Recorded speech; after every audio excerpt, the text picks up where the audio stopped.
두 차례의 수술에 걸쳐 심장병을 이겨낸 후 그 경험으로 한국심장재단에 후원을 하게 되셨다는 정진우 후원자님이십니다. 공인중개사로서 부동산 사무실을 운영하고 있는 정진우라고 합니다. 후원자님한테는 특별한 과거가 있다고 들었는데요. 어릴 적 심장병을 겪으셨다고요? 삼천판 폐쇄증이라는 병을 앓고 태어나가지고요. 생후 10개월 때 바로 좀 큰 수술을 했고, 그다음에 23살 때 2차 수술을 했어요. 네. 그래서 그 이후로는 건강히 잘 지내고 있습니다. 네, 생후 10개월 때 하고, 이제 그게 이제 워낙 예전에 하다 보니까 91년도거든요, 그게.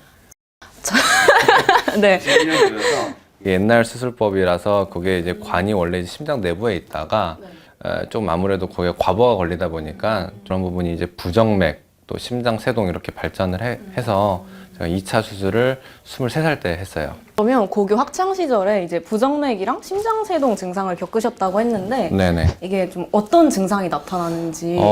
이게 처음이 이제 고등학교 1학년 때 이제 처음 발생을 했는데 제가 그 고등학교가 산에 있는 고등학교라서 오르막길을 막 오르셔야겠네요. 네네. 어느 날 이제 평소랑 다름없이 등교를 했는데 이제 보통 이제 오르막길을 올라가면 좀 숨이 차잖아요. 그렇죠. 근데 이 숨이 차는 게 멈추질 않는 거예요. 그래서 계속 반복되다 보니까 뭔가 느낌이 좀 이상해서 이제 바로 이제 병원에 갔더니 이제 그런 진단이라고 아무래도 고교 생활 중이다 보니까 이게 수술이 쉽지가 않아서 계속 임시 방편으로 이제 전기를 통하게 해서 심장 박동을 이제 원래대로 돌려주는 그런 이제 시술을 지속적으로 한 3, 4개월에 한 번씩 계속 그렇게 했고, 이게 조금 스트레스를 받거나 하면 심해져 가지고 보통 이제 시험 기간 앞두고 많이 좀 그랬어요. 그렇죠. 네, 그래서 이제 대학교 졸업하고 나서 바로 2차 수술을 하게 됐었습니다. 그러면 그런 증상으로 이제 생활에 불편하셨던 것들도 있으시겠어요? 그 부정맥이 없을 때는 사실은 뭐 전에랑 별 다를 바는 없었는데요. 이제 부정맥이 오면은 당연히 이제 가만히 안 움직이고만 있어도 되게 힘들기 때문에 그때는 이제 계속 응급실 왔다 갔다 하고 2, 3년 정도 조금 컨디션 회복하는데 조금 걸렸던 것 같아요. 그러면 수술 후에 회복되는 과정에서 가장 기억에 남던 점이 있나요? 회복되는 과정에서 기억에 나는 게 사실 정말 많은데 이게 생후 10개월 때는 제가 당연히 기억을 못하고 크게 좀 고통스러웠던 게 아무래도 기억에 남을 수밖에 없는데 수술하면은 이제 배를 개복을 하잖아요. 수술실에서 꼬매고 올라왔는데 제가 수술 직후에 좀 감기 증세가 있어서 계속 기침을 하고 뭐 계속 이래서 이게 수술 부위가 계속 벌어지고 안 아물고 네, 너무 아픈 것 같아요, 저까지. 그래서 어느 날 이제 레지던트 선생님이 오시더니 이거 계속 벌어지면 이거 나중에는 폐렴까지 갈 수도 있고 다시 수술실 내려가서 다시 째고 다시 꼬매야 된다. 감기는 괜찮아져서 기침은 멎었는데 이게 아무는 게 조금 더뎌서 어쩔 수 없이 그분이 수술실 안 내려가고 그냥 입원실에서 생사를 마취를 안 하고 그냥 한 10바늘 정도를 꼬맸거든요. 여기 피부를요? 네네네. 그게 진짜 소름 끼치도록 너무 아픈 거예요. 네, 그래서 꼬맬 때마다 막 머리털도 쭈뼛쭈뼛 서는 것 같고 발가락도 쫙쫙 펴지고 다 끝나고 쥐났거든요, 다리에. 너무 힘을 줘가지고. 네. 또 다른 거는 예전부터 병원을 다녔어서 제 담당 원장님께서 어린이 병원에 계셨어요. 그래서 제가 계속 어린이 병원을 갔었거든요. 근데 23살이에요. 네, 23살에 지금도 가고 있어요, 어린이 병원에. 제 기록이 다 거기 있기 때문에. 근데 그때 크리스마스라서 그 연예인분들이 응원하러 오셨었거든요. 근데 그때 수지랑 이민호 봤었거든요. 그게 또 기억에 남아요. 회복 과정이 좀 길었다고 하셨잖아요. 네네. 그 중에 뭔가 좀 달라진 마음가짐이 있나요? 제가 그 전에는 이제 좀 소위 말해서 학창 시절 때 좀 깝치는 그런 성격이었는데 까불이. 이제 그 수술 과정을 거치면서 또 이런저런 많은 경험을 해서 그때 당시에는 굉장히 힘들고 또 이런 큰 수술을 또 하니까 참 불행하다 이런 생각을 했는데 다 끝나고 나서 보니까 그래도 나를 변화할 수 있었던 또 이런 과정이다 보니까 그런 면에서 굉장히 긍정적으로 또 생각을 하고 있어요, 지금. 엄청 긍정적이시고 강인하신 것 같아요. 혹시 뭐 아직까지 조심하시는 생활 습관이라던가 아니면 먹지 못하는 음식 이런 것들이 있나요? 뭐 친구들이랑 술 한잔도 하고 담배는 안 피고요. 그런 거 말고는 딱히 뭐 생활 습관에 뭐 제약이 되는 건 없는데, 근데 이제 제가 아까 말씀드렸다시피 그 피를 묽게 하는 그런 약을 계속 복용을 하고 있어요. 그래서 그런 거 약 먹는 거 말고는 다른, 일상생활에 네, 크게. 일상생활 크게 지장이 없고요. 사회생활도 열심히 하고 있고, 네, 그렇습니다. 음주 하신다고 하셨는데 혹시 네. 주량이 어떻게 되시는지?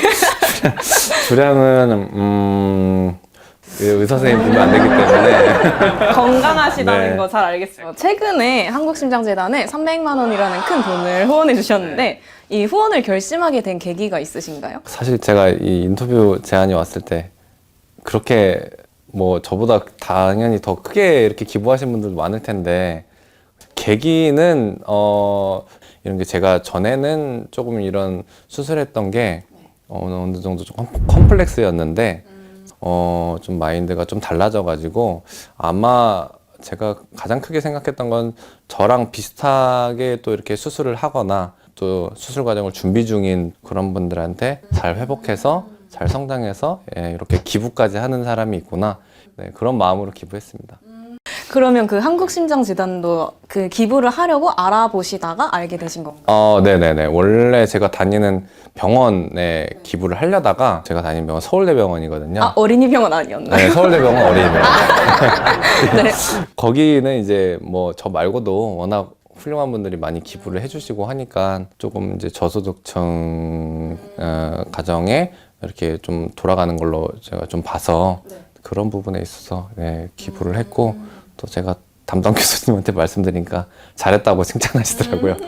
그러면 그 보내주신 소중한 후원금이 어떻게 쓰이기를 바라고 계신가요? 아무래도 저도 어릴 때 생후 10개월 때 수술했기 때문에 저는 좀 어린 친구들에게 되도록이면은 네, 돌아갔으면 하는 마음이 크고, 사실 제가 이렇게 한 기부금이 네, 좀 이제 약간의 도움만 줄 수 있다고 생각을 해서 나중에 혹시 기회가 되면은 조금 더 네, 금액을 네, 해보려고 합니다. 네.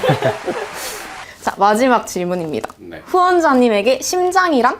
이제 하나의 인생의 전환점이라고 저는 생각을 해요. 계속 뭐 말씀드리지만 저도 이제 굉장히 수술을 하면서 나에게 정말 이런 불행한 일이 있다고 계속 생각을 했는데, 근데 그거를 이제 지나면서 제가 사람으로서 변화한 것 같아서, 그래서 저는 이제 전환점이라고 네, 말하고 싶습니다. 주키즈? Yes. 자, 이 재단은 1984년에 설립되어 경제적 형편이 어려워 치료받지 못하고 있는 심장병 및 기타 질병 환자들에게 진료비를 지원하는 사업 등을 통해 건강하고 행복한 삶을 살 수 있도록 노력해왔다. 지금까지 39,000여 명의 환자에게 새 생명을 선물한 이 재단의 이름은 보기 드리겠습니다. 1번 한국간장재단, 2번 한국된장재단, 3번 한국고추장재단, 4번 한국심장재단. 한국심장재단 4번이요. 와. 너무 어려운 문제였는데 정말 어려웠어요. 저희가 준비한 선물은 쿠션과 손수건입니다. 네네. 감사합니다. 저는 아무래도 2번이나 이렇게 겪은 환우다 보니까 제가 좀 말씀을 드리는 게 좀 마음에 좀 와닿으실 수도 있는데요. 저도 이제 수술을 할 때 많이 조금 불안하고 했었는데 다시 한번 되새김게 하는 것은 우리나라의 그 의료 기술이 세계 최고라는 것을 항상 믿고 신뢰하고 따라주시면은 행복한 결과가 있고 또 건강하실 것을 네, 저는 그렇게 믿고 있습니다. 건행! 그리고 마지막으로 제가 이제 신혼 1년 차거든요. 근데 신혼 1년 차에 제가 이렇게 후원을 하겠다는 또 결정을 지지해주고 존중해준 와이프에게 네, 감사를 표하고 싶습니다. 모두 건강하고 행복하세요.